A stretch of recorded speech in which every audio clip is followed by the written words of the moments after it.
What is poppin' calisthenics fam? My name is Brendan Myers, and today we're going to be discussing keto versus intermittent fasting.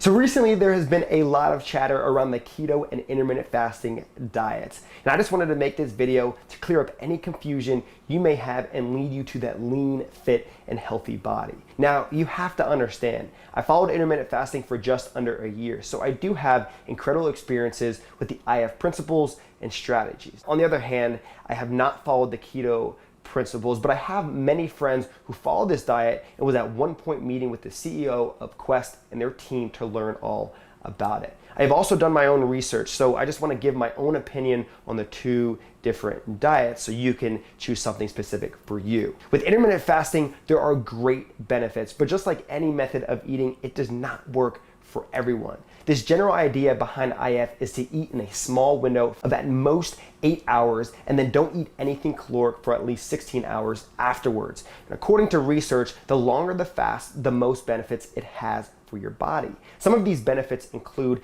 a decrease in insulin levels, which obviously has an effect on overall fat loss. You have reduced oxidative stress, increase in growth hormone production. As we know, this is extremely important in regulating body composition, body fluids, metabolism, and muscle growth. There are also cases that cholesterol numbers become optimal, which is definitely something we all want, right? Now, some of the negatives to this diet is thinking you can just eat whatever because you fasted for 18 hours. This correlates with controlling yourself when the fast is over. This is a big misconception. If you are fasting, you should still eat your leafy greens, stay away from sodas and fried foods, and say no to eating a bunch of processed foods. This isn't a hack to a better body, and I will get to some major points at the end of this video so you understand why I believe there's too much inconclusive evidence to say this is for everyone. Now to the keto diet. Although I haven't personally experienced it myself,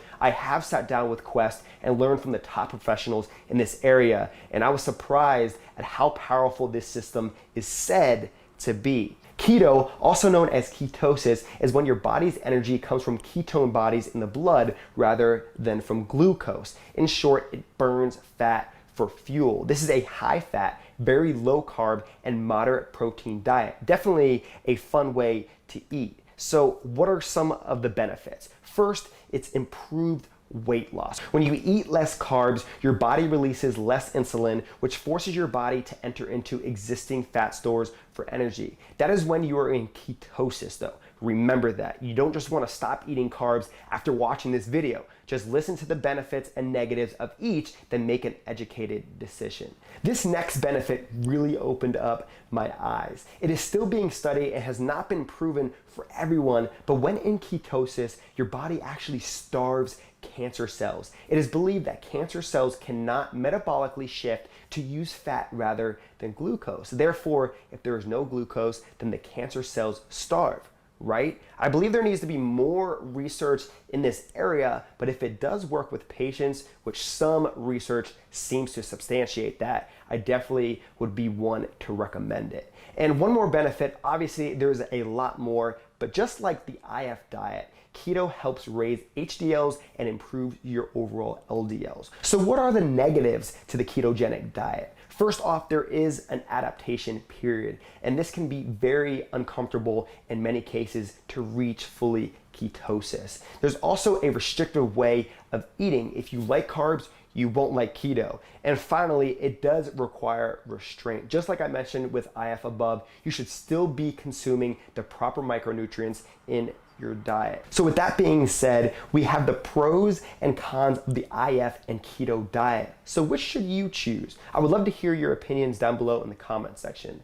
From what I have researched and experienced, I believe both diets are a bit too inconclusive for me to create a program and feel comfortable selling it to everyone. And this is for a number of reasons. First off, with intermittent fasting especially, many experiments have been done often using poor control groups. Now, I don't want to knock it completely though. I have experienced some benefits from this system and fast every once in a while still, but I do believe the results I saw are correlated with the foods I placed in my body rather than the actual system itself. Now, just like intermittent fasting, ketosis has no drastic effect for many populations. Research shows it may in fact only work for particular types of people with specific needs and health conditions. That being said, if you are someone who is curious about intermittent fasting or the keto diet, go ahead and try it out yourself. But you can build a perfectly lean, fit, and defined body without it. So that is all I really have to say for this video. Thanks for tuning in. Subscribe now